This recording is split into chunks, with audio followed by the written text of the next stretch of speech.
छठी class 6 science अध्याय 1 विज्ञान का अनूठा संसार। मनुष्य सदैव अपने आसपास के परिवेश के विषय में जानने के लिए उत्सुक रहता है। बचपन से ही हम अपने आसपास के क्षेत्र के बारे में खोजने लगते हैं और प्रश्न पूछने लगते हैं। विद्यालय के प्रारंभिक स्तर में पढ़ते हुए क्या आप अपने आसपास के परिवेश के विषय में पता लगाकर और खोज कर आनंदित हुए? मध्य स्तर में भी हम अपने आसपास के इस सुंदर विश्व को जानने और समझने की रोचक यात्रा की ओर अग्रसर होते रहेंगे और इसके लिए हमारे आसपास का एक नया विषय विज्ञान के इस अद्भुत संसार में आपका हार्दिक स्वागत है। विज्ञान क्या है? विज्ञान देखने, सोचने, समझने और कार्य करने की एक सशक्त माध्यम है जो विश्व के रहस्यों की परतें खोलता है। यह एक रोमांचक साहसिक कार्य है यहाँ जहाँ हम प्रश्न पूछते हैं, प्रकृति के विभिन्न आयाम खोजते हैं और यह समझने का प्रयास करते हैं कि ये सब आखिर होता कैसे है। ये सब जानने के लिए सबसे महत्वपूर्ण जिज्ञासा, और इसी जिज्ञासा से इस पुस्तक का शीर्षक भी आया है। अध्ययन चाहे रेत या छोटे कणों का हो या बड़े पर्वतों या एक घास के तिनके का हो, किसी विस्तृत जंगल या हमें सदा ही नित नई खोजों के लिए प्रेरित एवं उत्साहित करता रहता है। क्या आपने कभी रात में आकाश में चमकते तारों को ध्यान से देखा है और सोचा है कि ये तारे चमकते क्यों हैं? किसी फूल को खिलते देख आप विस्मित होते हैं तो उसे कैसे पता चलता है कि कब खिलना है? ये सब विज्ञान द्वारा उजागर होने वाले अनेक रहस्यों के कुछ उदाहरण मात्र है। विज्ञान के बारे में सबसे रोचक बात है कि ये सर्वत्र है। पर्वतीय क्षेत्र का ये चित्र दिया हुआ है। महासागर की गहराइयों से लेकर मरुस्थल का चित्र है, समुद्र तट है, अंतरिक्ष की व्यापकता तक, रसोई में पक रहे व्यंजनों से लेकर खेल के मैदान तक, सबसे अभूतपूर्व खोज ऐसे ही अल्प अकल्पनीय स्थानों में हुई है। समुद्र के भीतर का यहाँ पे दृश्य दिया हुआ है। मंदाकिनी आकाशगंगा है, मिल्की वे गैलेक्सी। विज्ञान एक व्यापक और अंतर्हीन जिगसॉ पहेली जैसा है।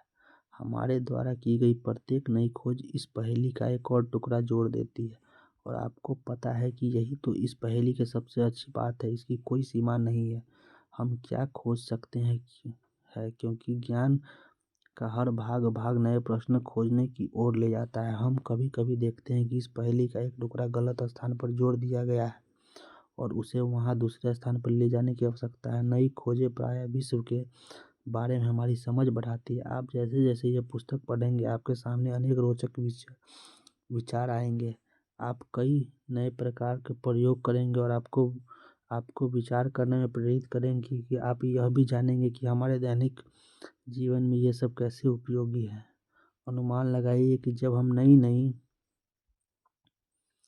खोज करेंगे तो क्या होगा। तब हमें यह समझ आने लगेगा कि ये सभी विचार एक दूसरे से जुड़े हैं। इस पुस्तक की सहायता से हम क्या खोजेंगे? आइए इस यात्रा को आरंभ करते हैं कि पृथ्वी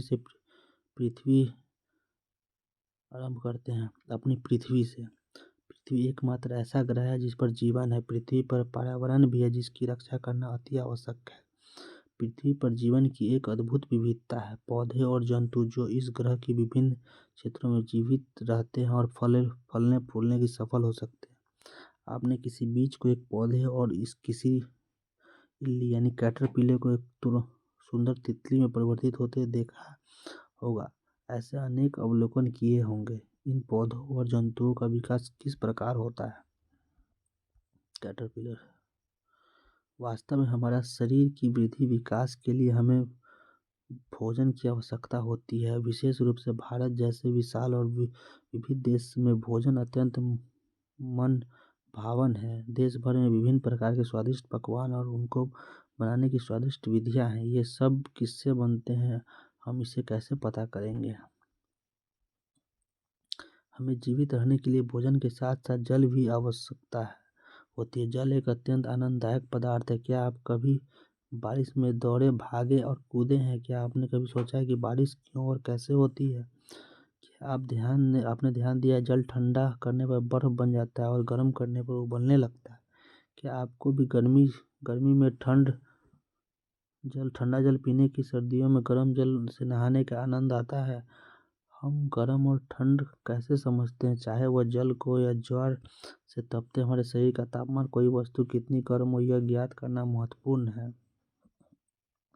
और फिर हमारे आसपास के अनेक प्रकार की वस्तुएं, जिस कागज पर हम लिखते हैं, धातु की चाबी, प्लास्टिक का पैमाना, हमारे बॉक्स में मिटने वाले रबर, बॉक्स को बंद रखने वाला चुम्बक, हमारे पहनने के कपड़े, दूध पीने का प्याला और बहुत सी अन्य वस्तुएं, ये सब किससे बनी होती है, क्या वे विभिन्न पदार्थों से बनी होती है, हम विभिन्न पदार्थों को एक दूसरे से कैसे पृथक करते हैं।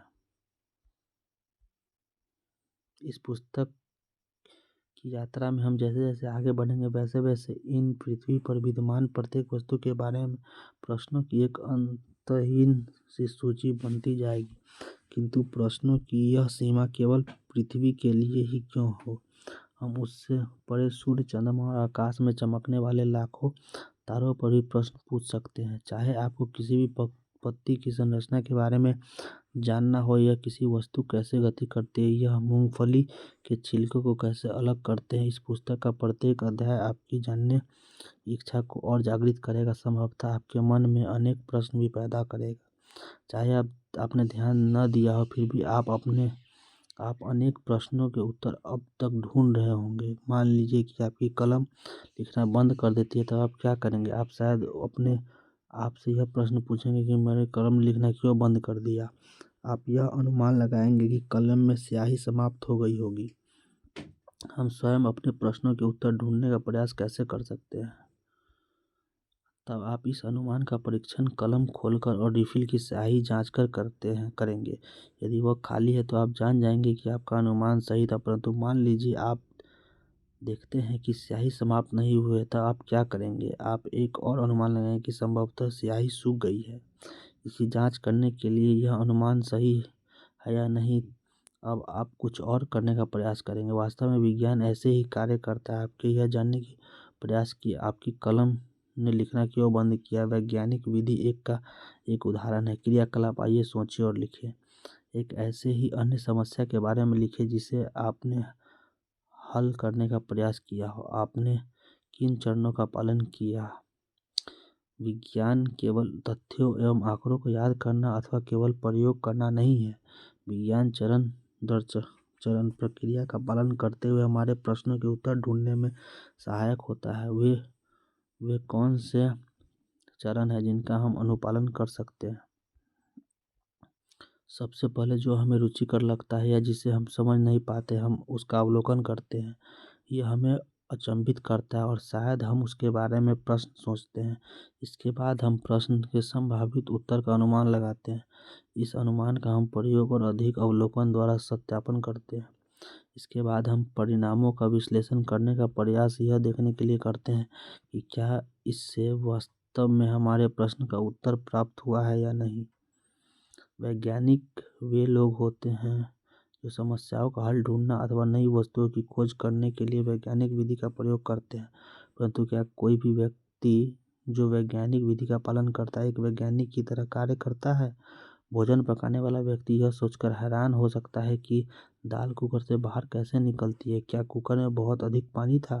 साइकिल की मरम्मत करने वाला व्यक्ति के बारे में सोचिए कि जो यह ढूंढने का प्रयास कर रहा है कि टायर से हवा कैसे निकली, हवा कहाँ से बाहर निकली। या कोई विद्युत ठीक करने वाला व्यक्ति यह ढूंढने का प्रयास कर रहा है कि विद्युत बल्ब क्यों नहीं जल रहा है। क्या कोई समस्या बल्ब में है या स्विच में है? जब हम प्रश्न पूछने और इनका उत्तर ढूंढने का प्रयास करते हैं तो एक तरह से हम भी वैज्ञानिक जैसा कार्य करते हैं। क्रियाकलाप 2, आइए सोचें और लिखें। आप दैनिक जीवन की एक ऐसी परिस्थितियों का वर्णन करें जहाँ कोई व्यक्ति वैज्ञानिक विधि का अनुसरण करता है। क्या आपने अनुभव किया है कि हमारे दैनिक जीवन में ऐसे अनेक परिस्थितियाँ आती हैं जहाँ हम जाने अनजाने वैज्ञानिक विधि का प्रयोग करते हैं? हम सभी एक सीमा तक वैज्ञानिक विधियों का अनुप्रयोग करते हैं जो हमें हमारी बड़ी समस्याओं को हल करने में एवं ब्रह्मांड के रहस्यों का समाधान निकालने की क्षमताओं को बढ़ाने। यह समझना आवश्यक है कि विज्ञान को समझने और सीखने के लिए जिज्ञासु होना और आसपास के वातावरण का अवलोकन करना सर्वोपरि है। जब हम जिज्ञासु होते हैं तब हम प्रश्न पूछने लगते हैं जो कैसे और क्यों। स्मरण रखिए कि यह संसार वस्तुओं का एक भंडार है और हम यह नहीं जानते कि और कितनी भी वस्तुएं हैं जिन्हें खोजना अभी शेष है। क्रियाकलाप 3 आइए विचार करें और लिखें। यदि आपको किसी वस्तु या घटना के बारे में प्रश्न पूछना है तो यह क्यों होती है, तो उसके बारे में आप क्या पूछेंगे? आप अपने प्रश्न का उत्तर किस प्रकार खोजेंगे, यह लिखने का प्रयास कीजिए। वैज्ञानिक खोजें अकेले कम ही होती है। दुनिया भर के वैज्ञानिक प्रायः एक दूसरे के साथ बड़े बड़े समूहों में कार्य करते हैं। इसलिए यदि आप स्वयं उत्तर नहीं ढूंढ पाते तो अपने मित्रों से निसंकोच सहायता मांगिए। साथ मिलकर खोजना सदैव अधिक आनंददायक होता है। संभवतः आपको अपने सभी प्रश्नों के उत्तर कक्षा 6 में नहीं मिलेंगे। चिंता न करें, आप विज्ञान की यात्रा पर निकल पड़े हैं अगले 5 वर्षों के लिए या उससे भी आगे। बुद्धिमान बनने के लिए प्रश्न पूछने वाला बनना आवश्यक है। जिस प्रकार बच्चे बारिश का आनंद लेते हैं, उसी प्रकार विज्ञान भी एक आनंदमय खोज जैसा है। विज्ञान की इस यात्रा का आनंद लें और खोज करते रहें। ब्रह्मांड के अद्भुत रहस्यों के बारे में सोचना कभी भी बंद न करें और प्रश्न पूछते रहें। क्या आप विज्ञान की इस रोमांचक यात्रा पर निकलने के लिए तैयार हैं? आइए इसे आरंभ करें।